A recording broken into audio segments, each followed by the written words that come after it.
Ahmad Kailani, 22 tahun, korban penusukan di PS Mall yang sempat viral di media sosial, memenuhi panggilan penyidik unit Pidum Polrestabes Palembang, Sabtu 18 Juni 2022. Kailani terlihat datang dengan menggunakan kursi roda dengan ditemani keluarga dan kuasa hukumnya.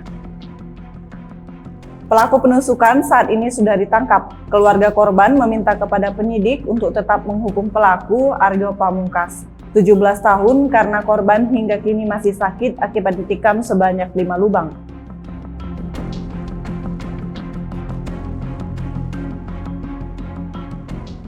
Sementara itu, korban Kailani membantah atas keterangan pelaku yang telah melabraknya. Kasareskrim Polrestabes Palembang, Kompol Tri Wahyudi, membenarkan adanya korban penusukan di PS Mall mendatangi Polrestabes Palembang untuk memenuhi panggilan penyidik Pidum.